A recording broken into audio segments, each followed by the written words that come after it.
Class 12th business human being से मतलब अपने जो एम्प्लॉइज हैं, अपने जो वर्क करना है उनके all the very best.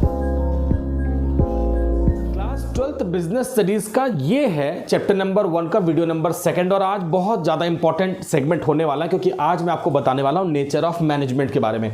Nature of management का मतलब है कि मैनेजमेंट को लेकर बहुत सारी भ्रांतियां हैं, बहुत सारे डाउट है लोगों के दिमाग में कि मैनेजमेंट एग्जैक्ट में है क्या ये साइंस है, आर्ट है या प्रोफेशन है। अब मैनेजमेंट साइंस, आर्ट और प्रोफेशन है, इसको जानने के पहले हमें साइंस का मतलब पता होना चाहिए, हमें आर्ट का और हमें प्रोफेशन का मतलब पता होना चाहिए, पहली बात। दूसरा, जब हमें मतलब पता होगा तो प्रीवियस वीडियो नंबर 1 में मैंने आपको क्या बताया, मैनेजमेंट का मतलब। अब हमें मैनेजमेंट का मतलब भी पता है, हमें साइंस, आर्ट, प्रोफेशन का मतलब भी पता है। फिर हम क्या करेंगे, मैनेजमेंट को साइंस के साथ में, फिर मैनेजमेंट को आर्ट के साथ में और मैनेजमेंट को प्रोफेशन के साथ में मिलाकर देखेंगे, कंपैरिजन करेंगे और फिर हम कंक्लूसिव रिजल्ट में पहुंचेंगे कि एग्जैक्ट में है क्या। ऐसे हवाई बात करने से कोई मतलब नहीं है।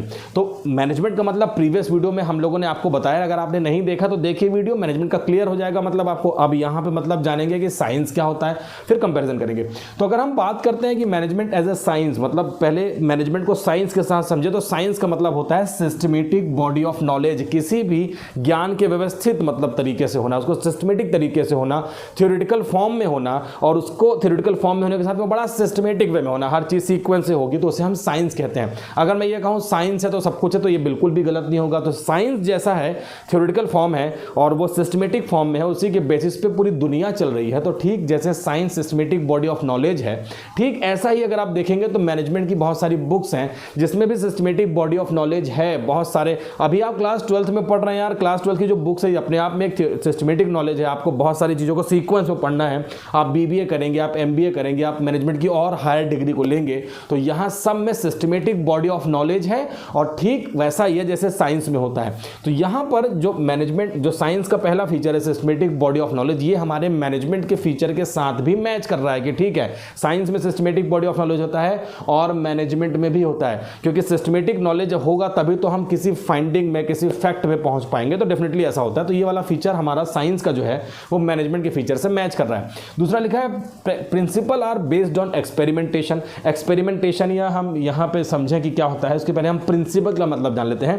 प्रिंसिपल का मतलब एक ऐसा स्टेटमेंट है, एक ऐसी गाइडलाइन है, एक ऐसी बातचीत है जिसको मैं कर दूं तो वो 100% यूनिवर्सल होती है। और यूनिवर्सल होने का मतलब होता है उसमें ट्रूथनेस ज़्यादा होती है, वो बहुत सच के नज़दीक होती है क्योंकि उसको कई बार एक्सपेरिमेंट करके बनाया गया होता है। साइंटिफिक प्रिंसिपल जो होते हैं ना, एक छोटा सा एग्जांपल आपको समझाता हूँ। अगर मैं H2 में O2 मिला दूं, साइंस की बात कर रहा हूँ, तो वो H2O बन जाता है। ये यूनिवर्सल ट्रूथ है, मतलब एक बार बन गया तो हमेशा क्लियर रहेगा क्योंकि ये एक्सपेरिमेंट करके बनाया गया।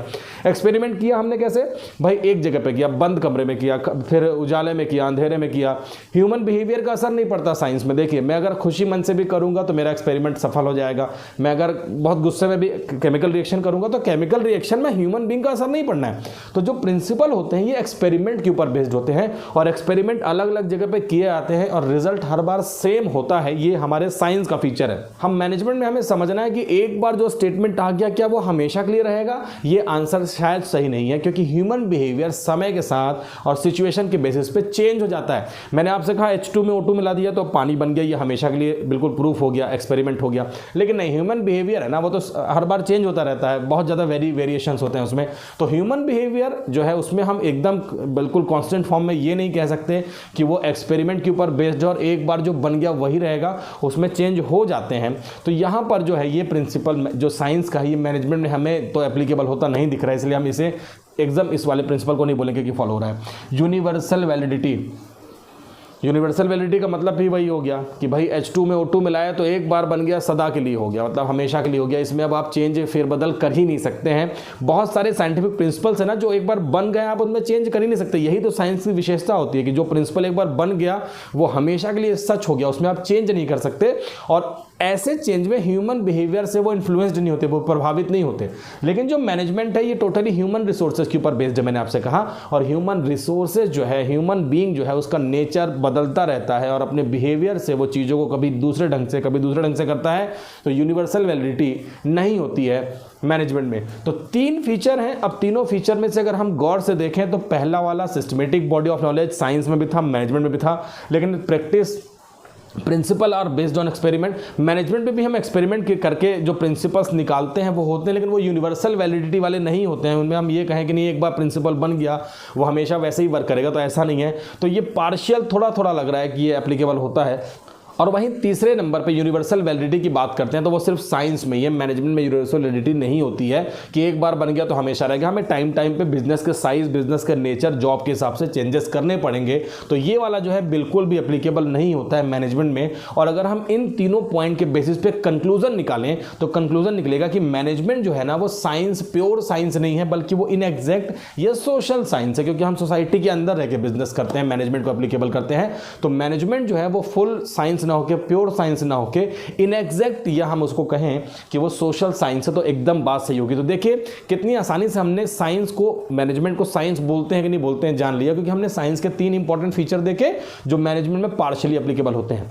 इसके अलावा मैनेजमेंट आर्ट है कि नहीं है, आर्ट का मतलब पहले पता होना चाहिए। और आर्ट का मतलब बहुत साधारण शब्दों में आप समझिए कि आपके अंदर छुपा हुआ टैलेंट, आपके अंदर जो इनोवेटिव आइडियाज है, जो क्रिएटिविटी है, उसे निखारना, उसे बाहर लाना, और इसे हम आर्ट कहते हैं।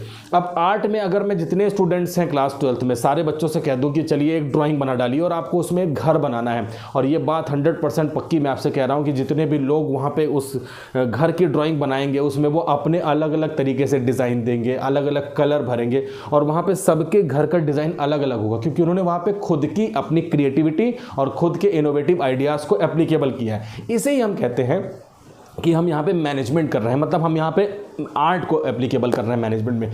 अब यहाँ पे एक बात देखिए, सबने बनाया घर ही है, मतलब अल्टीमेट जो एम था वो घर बनाना था वो पूरा हुआ है, लेकिन सबने अपने अपने तरीके से किया है, अपने खुद के एक्सपीरियंस को, इनोवेटिव आइडियाज़, क्रिएटिव आइडियाज़ को लगाया है, और उसे ही हम कहते हैं आर्ट। हम जब डिनर करते हैं, किसी अपने घर में गेस्ट को बुलाते हैं, कोई मेहमान आता है जिसे हम डिनर कराते हैं या लंच कराते हैं, तो हम बहुत क्रिएटिव वे में चीज़ों को अपने थाली में सजाते हैं, डिशेस को। तो ये आर्ट का तरीका है। मैनेजमेंट में भी हम काम को कंप्लीट कर दें, बस ऐसे ही काम कंप्लीट हो जाए ऐसा नहीं करना है, काम को खूबसूरती के साथ पूरा करना है, आर्टिस्टिक वे में पूरा करना है, ताकि लोग देखें तो उनको मजा आ जाए। तो हम अपने इनोवेटिव आइडियाज के साथ में वर्क करते हैं। और अगर हम आर्ट की बात करते हैं तो आर्ट का पहला फीचर है सिस्टमेटिक बॉडी ऑफ नॉलेज। ठीक वैसा ही है जैसे साइंस में था systematic body of knowledge, art में भी सिस्टमेटिक बॉडी ऑफ नॉलेज है। आप आर्टिस्ट बनते हैं तो आर्टिस्ट आप ऐसे ही नहीं बन जाते हैं। आर्टिस्ट बनने के लिए आप बहुत सारे थ्योरी को पढ़ते हैं, उसमें बहुत सारी डिफरेंट चीजें होती हैं।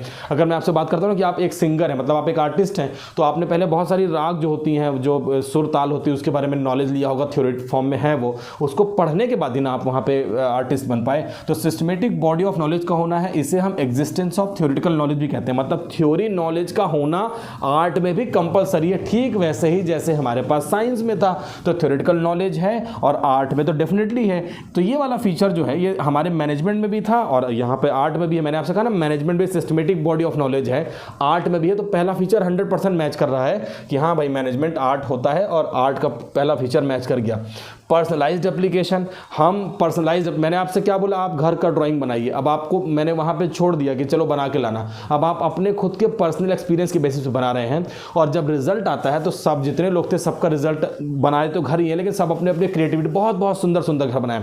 मैनेजमेंट में भी हमें अपने पर्सनलाइज एप्लीकेशन को एप्लीकेबल करना होता है।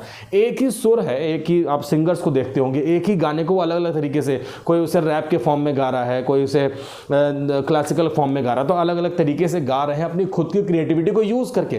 ठीक ऐसे ही आर्ट जो है ना वो खुद के पर्सनल हमारा एक्सपीरियंस है उसके बेसिस पे होता है और यही सेम फीचर मैनेजमेंट में भी होता है। हम किसी काम को बहुत अच्छे ढंग से करने के लिए अपने एक्सपीरियंस को, अपनी क्रिएटिविटी को वहां पे इन्वॉल्व करके काम को करते हैं और डेफिनेटली ये आर्ट का जो पर्सनलाइज एप्लीकेशन वाला फीचर जो आर्ट का है ये साइंस हमारे मैनेजमेंट में भी 100% एप्लीकेबल होता है। तो मजेदार बात यह है कि पहला और दूसरा दोनों ही फीचर आर्ट का मैनेजमेंट में एज इट इज एप्लीकेबल होता नजर आ रहा है। तीसरे पॉइंट की बात करते हैं, बेस्ड ऑन प्रैक्टिस और क्रिएटिविटी। अरे जितना ज़्यादा आप प्रैक्टिस करेंगे उतना ही ज़्यादा आप उसमें एक्सपीरियंस लेते जाएंगे, आपके अंदर शार्पनेस आएगी और ये आपके अंदर क्रिएटिविटी बढ़ती चली जाएगी।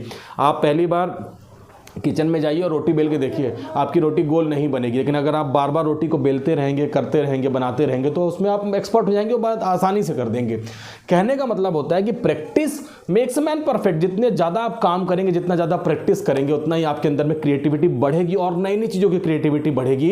और ठीक ऐसा ही जो आर्ट है, हम मैनेजमेंट में भी ऐसे ही करते हैं। मैनेजमेंट में किसी वर्क को करते करते उस फील्ड में हम मास्टर हो जाते हैं। हम उस काम को बहुत ज़्यादा अच्छे से बिना रिसोर्सेज को वेस्ट किए और कम टाइम में काम को अच्छे से पूरा कर लेते हैं। तो तीसरा वाला फीचर जो आर्ट का है वो डेफिनेटली हमारे मैनेजमेंट में भी एप्लीकेबल होता है। और इन सब के बेसिस पे अगर मैं आर्ट को कंपेयर करता हूं मैनेजमेंट से, तो 100% आर्ट है। और कंक्लूजन में मैं कह सकता हूं कि management as an art, getting the things done by other, दूसरों से काम कराना है। दूसरों से मतलब ह्यूमन बीइंग से, मतलब अपने जो एम्प्लॉयज हैं, अपने जो वर्कर्स हैं, उनसे काम कराना है, उनके अंदर के टैलेंट का यूज करना है, उनकी क्रिएटिविटी को यूज करके काम को बहुत सिस्टमेटिक करना है। और ऐसा ही हम करते हैं अपने मैनेजमेंट में। तो भैया देखो, दूसरा वाला 100%, मतलब साइंस तो पार्शियल था, पहला वाला फीचर ही मैच कर रहा था, लेकिन आर्ट के तीनों ही फीचर मैच कर रहे हैं आर्ट के मैनेजमेंट से। तो हम कह सकते हैं कि टोटली आर्ट है मैनेजमेंट। और अगर हम प्रोफेशन की बात करते हैं कि as a profession, management as a profession है, तो पहले प्रोफेशन के ये 5 पॉइंट जान लेते हैं और उसके बाद देखते हैं क्या होता है। तो लिखा है सिस्टमेटिक बॉडी ऑफ नॉलेज। लीजिए फिर से आ गया point number 1, systematic body of knowledge, systematic body of knowledge. और यहां पर भी लिखा है सिस्टमेटिक बॉडी ऑफ नॉलेज। मतलब तीनों में सिस्टमेटिक बॉडी ऑफ नॉलेज का होना जरूरी है, थ्योरेटिकल नॉलेज का होना जरूरी है, तीनों जगह पे, चाहे आप साइंस हो, चाहे आप आर्ट पढ़ रहे हैं, चाहे आप प्रोफेशन में है। तो सिस्टमेटिक और well organised body of knowledge का होना जरूरी है। वेल ऑर्गेनाइज मतलब सब कुछ सिस्टम से होगा, थ्योरी फॉर्म में होगा, लॉजिकल ऑब्जर्वेशन फाइंडिंग फैक्ट के बेसिस पे होगा, और वो हमारे प्रोफेशन में भी है। तो पहला वाला फीचर प्रोफेशन का हमारे मैनेजमेंट में भी है। हम मैनेजमेंट की बहुत सारी बुक पढ़ते हैं, जैसा कि मैं आपको बता चुका हूं। तो पहला फीचर है रिस्ट्रिक्टेड एंट्री। ये एक बड़ा अजीब पॉइंट है भाई। रिस्ट्रिक्टेड एंट्री का मतलब होता है, अगर मान लीजिए कि आप डॉक्टर हैं और आपका रिलेटिव या आपका भाई या आपका बेटा भी डॉक्टर बनेगा, ये बात कैसे प्रूव हो सकती है? क्योंकि एंट्री रिस्ट्रिक्टेड है। मतलब वो ही बनेगा जो उस पर्टिकुलर फील्ड का स्पेशलाइज्ड नॉलेज है। प्रोफेशन का मतलब यही होता है कि आपको किसी फील्ड का स्पेशलाइज्ड नॉलेज लेना होगा। अगर मैं गड्ढा खोदने की बात करता हूँ ज़मीन में, तो इसके लिए किसी स्पेशलाइज्ड नॉलेज की जरूरत नहीं है। आप बस गड्ढा खोदना शुरू कर देंगे और आप आसानी से काम कर लेंगे। लेकिन अगर मैं कहता हूँ कि आप प्रोफेशनल हैं, स्पेशलाइज्ड नॉलेज लीजिए, उसके बाद उस काम को करिए, तो यहाँ पर हर कोई उस काम को नहीं कर सकता है। वही उस काम को कर पाएगा जिसने उस पर्टिकुलर फील्ड के लिए स्पेशलाइज्ड नॉलेज गेन किया होगा और उसमें उसको सक्सेस मिली होगी। तो रिस्ट्रिक्टेड एंट्री है, हर कोई एक जैसा प्रोफेशन नहीं कर सकता। तो प्रोफेशन करने वाले को हम प्रोफेशनल बोलते हैं, और प्रोफेशनल्स जो होते हैं उनकी एंट्री प्रोफेशन में रिस्ट्रिक्टेड होती है, क्योंकि उन्हें एग्जाम देना होता है, पढ़ाई करनी होती है। अगर वो एग्जाम में पास हो जाते हैं तो वो प्रोफेशनल्स कहलाते हैं। बहुत सारे लोग एग्जाम में क्वालिफाई नहीं कर पाते, तो एंट्री रिस्ट्रिक्टेड का मतलब होता है कि हर किसी को सक्सेस नहीं मिलती है।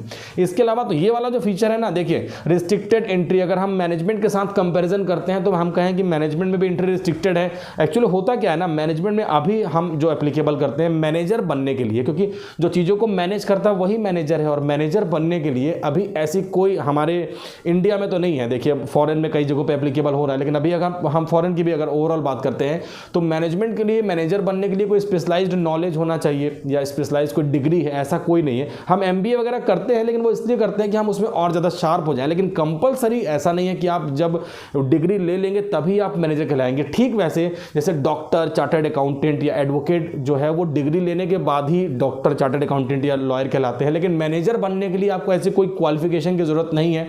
आप अपने एक्सपीरियंस के बेसिस पे, जो बेसिक क्वालिफिकेशन है उसके बेसिस पे आप मैनेजर बन जाते हैं। तो एंट्री रिस्ट्रिक्टेड है प्रोफेशन में, लेकिन मैनेजर बनने के लिए एंट्री रिस्ट्रिक्टेड नहीं है। मतलब ये वाला जो फीचर है ना, ये मैनेजमेंट में एप्लीकेबल होता मुझे तो नजर नहीं आ रहा है कि मैनेजमेंट में रिस्ट्रिक्टेड एंट्री है। आने वाले समय में हो जाए अलग बात है, लेकिन अभी नहीं है। तो ये हमारे लिए इंपॉर्टेंट बात है। लेकिन अगर हम देखते हैं प्रेजेंस ऑफ प्रोफेशनल एसोसिएशन, जैसे ही हम प्रोफेशन में होते हैं तो डॉक्टर जो होता है उसके लिए वहाँ पे एसोसिएटेड बॉडी है जिसे हम मेडिकल काउंसिल ऑफ इंडिया कहते हैं, मतलब वो मेडिकल काउंसिल से जुड़ा हुआ है। चार्टर्ड अकाउंटेंट हो गया तो the institute of chartered accountant of India, मतलब वो उसकी एसोसिएटेड बॉडी है। अगर हम लॉयर की बात करते हैं तो बार काउंसिल ऑफ इंडिया से वो रजिस्टर्ड होता है। मतलब एक एसोसिएटेड बॉडी है जिसके पीछे वो अपने सारे वर्क को करता है, मतलब उसके पीछे कोई ना कोई एसोसिएशन जुड़ा हुआ है।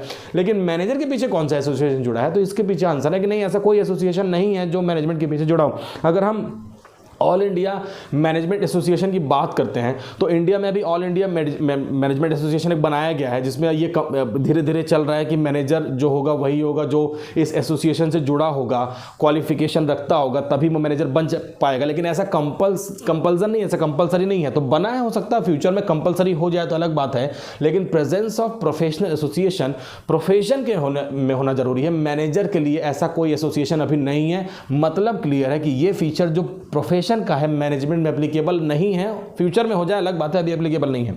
एग्जिस्टेंस ऑफ एथिकल कोड, मैंने आपसे बताया कि डॉक्टर जो है वो मेडिकल काउंसिल ऑफ एसोसिएशन से जुड़ा हुआ है, बार काउंसिल से वकील जुड़ा हुआ है, चार्टर्ड अकाउंटेंट ICAI से जुड़ा हुआ है। इन सबके कुछ रूल्स रेगुलेशन है, रिजिड रूल्स रेगुलेशन है, कठोर नियम है कि आप ऐसा करेंगे तो ठीक है, अगर आप ऐसा नहीं करेंगे, आप रूल्स का वायलेशन करते हैं, रूल्स को तोड़ते हैं, तो आपकी डिग्री भी वापस ली जा सकती है। लेकिन ऐसा कोई कोड ऑफ कंडक्ट हाँ मैनेजमेंट में होता है, फैक्ट्री के खुद के रूल्स रेगुलेशन होते हैं, मैनेजमेंट के होते हैं हमारे, लेकिन उसमें हम ये बात करें कि बिजनेस के जो एथिकल कोड है वो यूनिवर्सल है नहीं, वो बिजनेस टू बिजनेस वेरी करते हैं। लेकिन यहाँ पे अगर हम एग्जिस्टेंस प्रोफेशन में देखते हैं तो उनके जो कोड बने वो सबके लिए पैरेलल एप्लीकेबल होते हैं।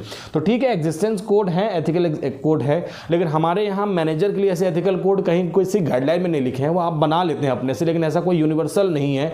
तो ये वाला फीचर भी अभी एप्लीकेबल होता नहीं दिख रहा है। और लास्ट लिखा है सर्विस मोटिव। हाँ ठीक है, प्रोफेशन में हम सर्विस देते हैं और मैनेजमेंट में भी हम सर्विसेज तो देते हैं। हमने देखा था ना कि हम सर्विसेज के बारे में बात करते हैं कि इंटेंजिबल होती है, लेकिन प्रोफेशन में सर्विस देने का मतलब होता है कि हम यहाँ पे प्रोफेशनल है और सर्विसेज को हम देकर वहां से प्रॉफिट कमाना चाहते हैं। मतलब हम फ्री में सर्विसेज नहीं देते, लेकिन हम मैनेजमेंट करते हैं और बिजनेस करते हैं। बिजनेस में हमें बहुत सारा ऐसा काम करना पड़ता है जो प्रॉफिट मैक्सिमाइजेशन या प्रॉफिट अर्न करने के अलावा भी होता है।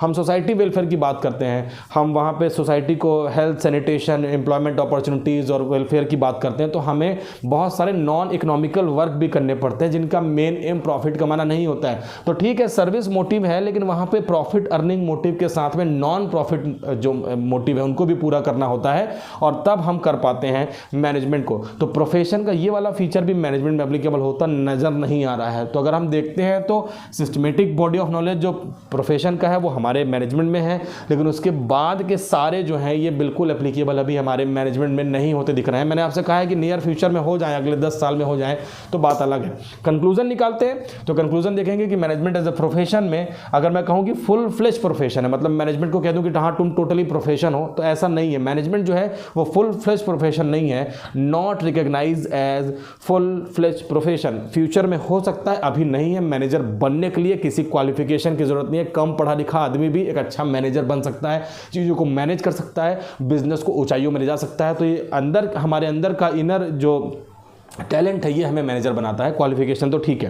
तो ये 3 इंपॉर्टेंट डाउट थे जो आपके क्लियर हो गए हैं कि साइंस है तो टोटल साइंस नहीं है, पार्शियल साइंस है जिसे हम सोशल साइंस कहते हैं, आर्ट है डेफिनेटली आर्ट है, प्रोफेशन नहीं, फुल प्लेज प्रोफेशन नहीं है। तो जो नेचर ऑफ मैनेजमेंट है वो अब आपको क्लियर हो गया है, डाउट बिल्कुल मत रखिएगा। इस वीडियो में इतना ही रखेंगे और नेक्स्ट वीडियो में आपको फिर से कुछ नया लेकर, क्योंकि चैप्टर कंप्लीट करना है, बहुत जल्दी हम चैप्टर नंबर 1 को कंप्लीट करेंगे और फिर चैप्टर नंबर 2 की तरफ चलेंगे। अकाउंट्स के मैं बहुत जल्दी क्लास 12 के वीडियोज अपलोड करने वाला हूँ, आप हमारे साथ बने रहिए। चैनल पर नए हैं सब्सक्राइब जरूर करिएगा, शेयर करिएगा, मुझे बहुत अच्छा लगेगा। फिर मिलते हैं आपसे नेक्स्ट वीडियो में। अपना ख्याल रखिएगा। क्लास 12 के 2 बोर्ड एग्जाम इस बार होने वाले हैं, तो तैयारी जोरों शोर से रखिएगा। फिर मिलते हैं आपसे। All the very best.